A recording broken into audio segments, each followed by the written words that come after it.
So not only will I go over the top 10, but near the end of the video, there's going to be honorable mentions, meaning, other monsters that you can invest in on top of the 10. So I hope you guys are excited. If you are, make sure you drop a like, subscribe. Anyways, let's go on and get started.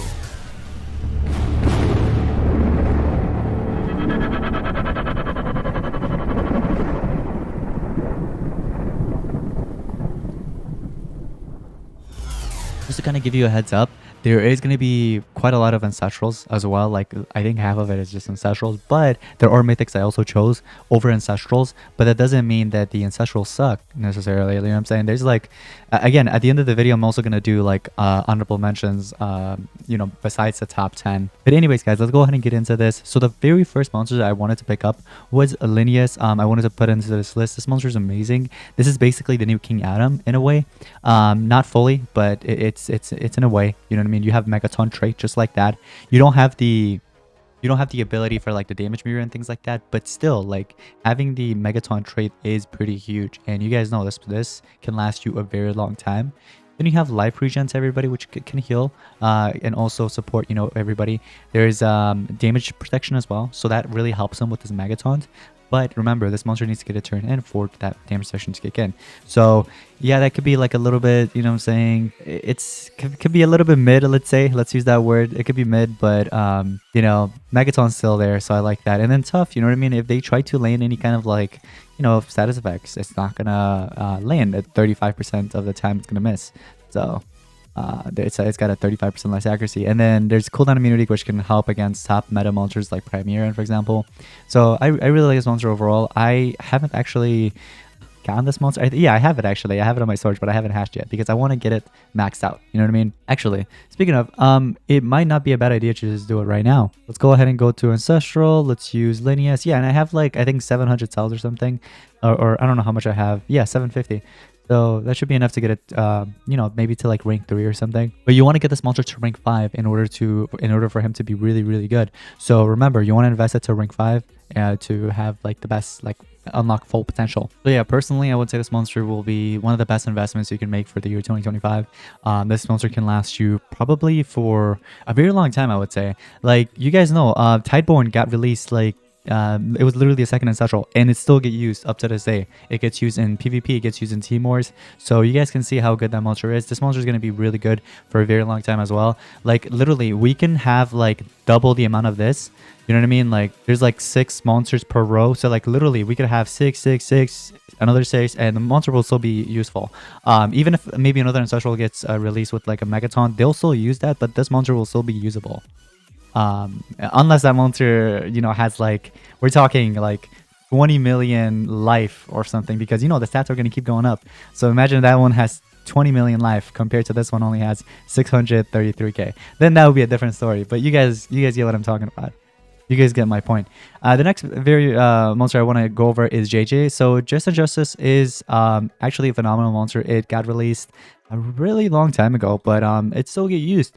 A while back, Grifania was actually the meta monster, but JJ took over, and man, this monster plus the sword that suits him, where it gives him the damage boost, that really helps him get his awakening faster. So his awakening, if you could get it, you gain control over the whole battle. Sometimes, or most of the time, you don't even have to run this monster with strength runes. You can literally, this is an attacker that you can actually run with speed runes.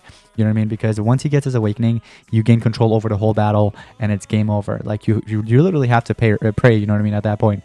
The area light weakness is very, very, very good. And this right here, the amount of times this has helped me score coins in Team Wars is insane. Like, there's times where I just run the one strength rune and he deals like millions of damage just because of that area light weakness. It helps out so much. And I do really like the fact that he has area immune to torture, immune to blind, helps him against monsters with applied tortures, or even like Geneza, for example, with the blind. So I would say trait wise, it's very good. It's like excellent. Maybe if anything, I'd probably switch to Sunburn for like damage boost, but even Sunburn can actually help you out because it reduces the accuracy on the monster. The next monster I want to go over is Mater. So this monster is actually very good ever since it got released, and I think it's definitely going to be worth the investment for another year or so, probably longer. Depends, I would say, but I can see this monster being useful for a very long time, like, and spatial monsters in general. When it has like, when it's like, how do I put this? Like, You guys remember there was a monster in Metro, no, Galactic, Lamuna, the first monster that got released. This monster got used throughout the whole era. I'm not even kidding. The whole era. And I think even up to maybe when these monsters got released, it was still being used. Maybe even like right here, this area. That monster was still being used. And you guys know, like, and there's something just about in-spatial monsters in general. Like, it just makes it so good. And then on top of that, you're getting a bunch of other stuff like area random debuff, which helps her with her awakening. Minor blind, plus this is an ancestral, guys. Ancestral monsters are just top tier. Although I would say her awakening could have been a lot better, but besides the awakening, everything else is really good. For Timors, it's very, very helpful. Running this monster with like full speed makes her a really like huge threat. Now the next monster I want to go over is Xandrite. Xandrite's pretty good, I would say. This is one of the monsters I definitely need to invest in. So you have dodge area, you have harden, tough, and bulwark, and an area and positive side effect. So not the craziest traits, but I like the dodge area. You know what I mean? Dodge area can help you. You know, you could literally do double dodge area with like a taunt. This monster would be good to even, you know, remove negative side effects. When there's like team wars where Diabolus is in the enemy team, or not Diabolus, when let's say there's a Dune monster where somebody uses like Ural, for example, with like the demonic pack talent, and then this monster could kind of counter that by just removing negative side effect to one monster. And let's say if that's JJ, that's really good. This monster is a really good pair up with JJ, I would say. Yeah, the best thing to do is get it to ring 5 because of that area random positive side effect, but it's still good even at ring 0 because of the dodge area. But it's just that if you want it at its max potential, ring 5 would probably be the best because you could have this monster in defense as well. It's really good for defense. Random positive side effect could always throw off the enemy, either on PvP or Team Wars, but especially Team Wars, I would say. Now, another dodge area monster I want to go over is Everest. This monster can be used either as an attacker, resurrector, supporter, anything you want, or even Denier, for example, because this monster has fear ability skills. A lot of good torture skills as well, which I like.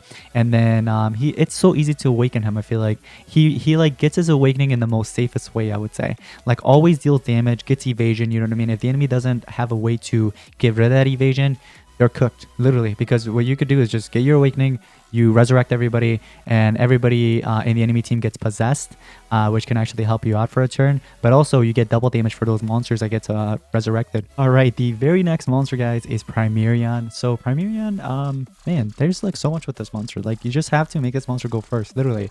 That's like the whole thing about this monster. If he gets the first turn, he can basically go crazy. It's kind of hard to defend against him, even with like Megaton monsters as traits. This monster could literally just turn him into a baby and then still attack you. Like, that's how powerful this monster is.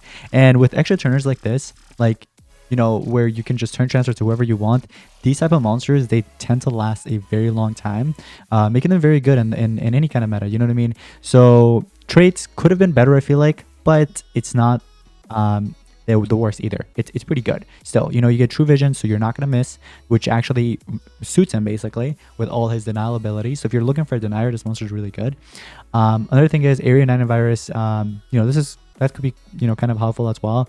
You know, just kind of landing it so it blocks positive side effects, therefore, you know, kind of, you know, helps him out in his situation. So he's able to kind of like control them, or like if they try to get like immune to control or something, or any kind of thing that helps them, kind of, you know, kind of support them. This monster is just gonna be a threat. So if you're looking for a denier, this is probably gonna be the best one, I would say, in my opinion. I mean, Genesis is there as well. That's more of like a, you know, somebody that applies a bunch of negative side effects. But if you're looking for a true denier, Primerion is probably gonna be one of your top options. And I understand there's other monsters as well, which I'm going to mention later on in this video, but Primerion is like really, really good as a denier. The very next monster is literally next to it, and that's Diabolus. This monster, man, I've been procrastinating. Like, it's crazy. Like, I've been trying to max this monster out since the beginning, but I just never did. You know what's crazy? If I could go back in time, a monster that I would actually replace to max out would be Anwar. Like, I would literally replace Anwar for Diabolus to just max it out, because this monster is so good. If you make it like super fast or give team speeds, whatever, this monster is really good. You know, it could be a support but also a denier, if that makes sense, because the support part comes with a trait, immune to immediate death, and its area. So this really counters monsters from Doomed era like Ural or any other monster that would apply, you know, demonic pack talent, that countdown. Not just that, but also it really counters this monster as well, because this monster can't do anything against Diabolus. It literally just fully counters it. You know what I mean? So it's really good overall if you're looking for a denier and someone that, you know, kind of like, it's very good for Team Wars, not just Team Wars, but also PvP. As a denier, this monster is really good. Now, the next monster we're going to go over is actually going to be a mythic. So a mythic monster, who do you guys think it is? That is Charm, guys. This monster has Pierce, has Bleeding Hater, and Magic Weakness. Man, this monster is so powerful as a mythic. Like, if Ancestrals didn't exist, this would be one of the top tier monsters in the game. It still is, I feel like, but it's just like, you know what I mean? You get my point. But for Team Wars, if you're looking for like somebody that would dominate in the females and Dragon Book, especially Dragon Book, this is gonna be your go-to monster. It is kind of hard to actually counter this monster when there's like not too many great monsters in the war restriction. So if you're looking for like a pure stacker for mythic, this is really good. Try to get it to at least rank 3 because of the magic weakness. The very next monster, guys, is Gobblers, and this monster is from the Alpine era. So I personally really like this monster. I think it's going to be a great investment. Block Resurrection, immune to control, immune to torture. Also has a bunch of healing abilities, damage protection, I believe, as well. Remove negative side effect as well, which is really good, and it heals the ally by like 50%. So if you're looking like for like a Block Resurrector supporter for mythic, I would say go for Gob. Now the last monster that I want to go over in the top 10 is Gardenian. Gardenian I wanted to just go with because, man, this monster is so annoying. He's so annoying. That's what makes him so good. The area toxins artifact trait, come on. And there was a bug a while back, I understand, but now it's, you know, just the bug that's removed. It kind of nerfs him in a way, but it's still really good. You know what I mean? Has the ability to keep spamming like the damage skills over and over again. Like, you guys know, every time you go up against this monster, either PvP, but especially Team Wars, if you're going to go up against this monster in Team Wars, you're like expecting to get hit. You gotta like control this monster, and it's kind of hard to control it because it's artifact. So JJ really helps with the Awakening, I would say, because they're both in light category in Team Wars. But man, it's really good. I would highly recommend investing in this one too. But that was just the top 10 monsters. Now let's go ahead and get into the honorable mentions. For the honorable mentions, I want to start off with Tideborn, because this monster with the Block Resurrection, I wanted to go with Gob and Tideborn, one of the two. I went with Gob just because I feel like it's easier to obtain the mythic one than it is to get the ancestral. But if you think this is easier, go with this monster. It's really good. Block Resurrection. The traits aren't the greatest besides, you know, Bulwark and this. The life region is just there.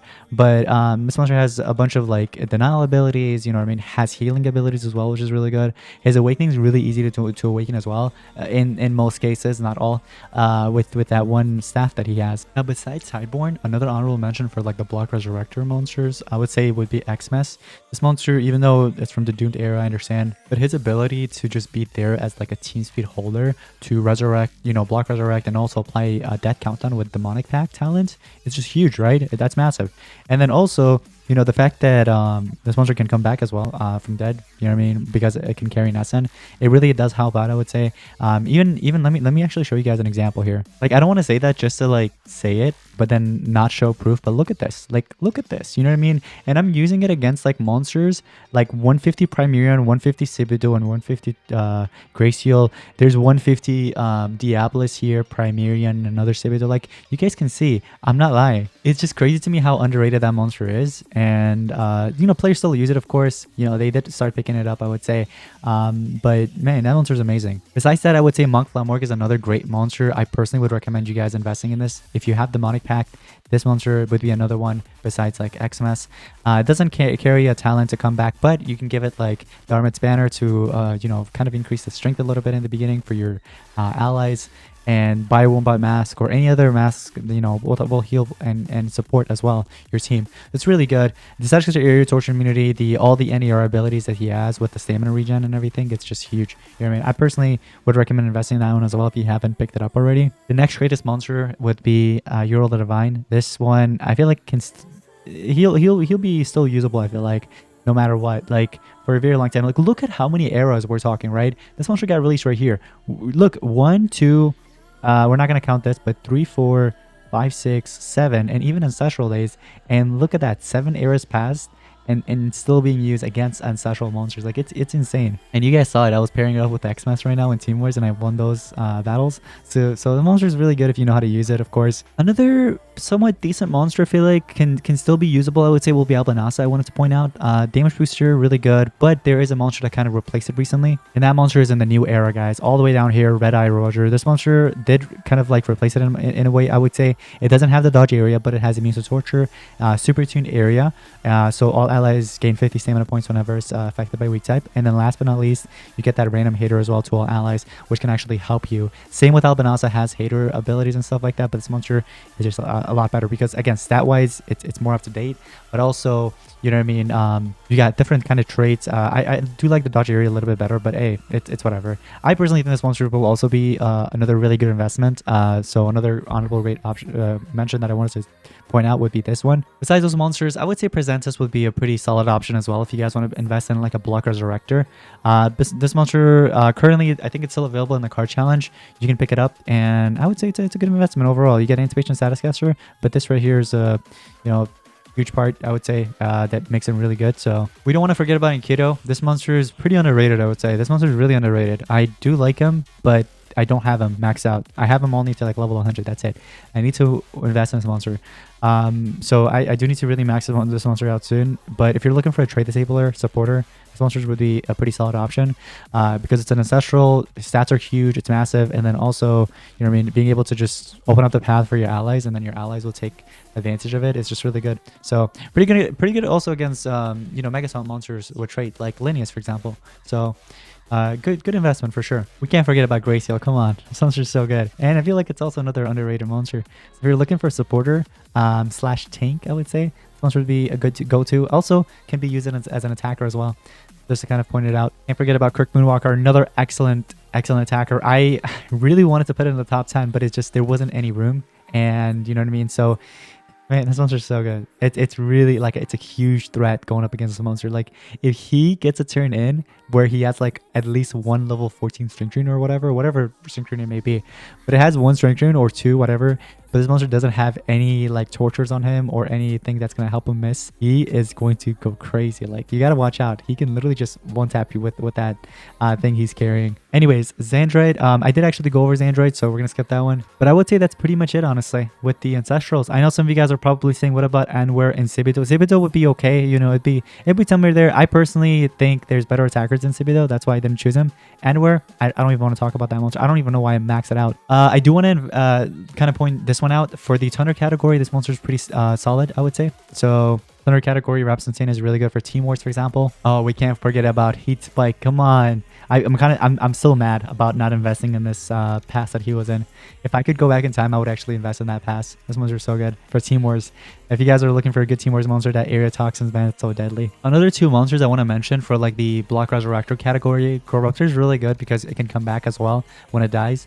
So if you're looking for a Denier slash like being able to still, you know, kind of support with like team speed hold, Corruptor would be a pretty good option. Also, Dosigami is another one, this monster as well. So either one of them works, or you could pick up both. I do want to point out K911 as well. This monster is still being used ever since Galactic Era got released. If you have Curator's Horn, especially if you have Curator's Horn, pick this monster up. Oh, we can't forget about Robotito. Come on, this monster again. Curator's Horn is what makes these monsters so good. But then we can say the same thing about Doom monsters, where like for Doom monsters, Demonic Pack makes them so good. You know what I mean? So if you do have Curator's Horn, I would personally recommend investing in Robo. And we can't forget about King Adam. I understand that there's a new ancestral monster with the Megaton trait, but still, come on, you got to give it to him. You know what I mean? This monster is solid. Like I would still recommend investing in it, and you can still use it for Team Wars. If you have like the Dragon Talent or Nishan Spiral, those really help him out. And that's what's kind of like something different about him with the, you know, if you're going to compare it with the new Ancestral monster, that monster can hold talents where the new Ancestral can't. And then I do want to point out Fireful. I feel like Fireful can still be used in a way because you can pair this monster with Primerion. Primerion gives the turn to this monster. This monster can do a random damage boost that could be triple damage, right? As good as triple damage to your attacker. You could remove negative status effects and turn transfer over. So your attacker won't have any negative status effect, can literally start off with triple damage, and can go crazy, you know what I mean? If you're, especially if it's like JJ, for example, with the light weakness, come on. But that's going to wrap it up for today's Monster Gens video. Guys, if you are interested in joining a very good team in the game, join Sylvia. We had a couple of Team Wars that we kind of like lost in a row. I mean, two of them didn't count. You know what I mean? Like El Regreso and Incognito, come on, you can't really beat them. So they kicked us back a little bit, but we're going to go back up, of course, with the new upcoming season. So if you guys are interested in joining, go ahead and apply, and also hit me up on Discord. But you really have to really try and you know what I mean, do good. So That's going to be pretty much it for today's monsters video. Hope you guys enjoyed. If you did, make sure you drop a like and subscribe. Let me know your monsters that you would change about my list in the comments down below. But that's going to be pretty much it. Thank you all so much for watching. I'll see you in the next one. Peace out.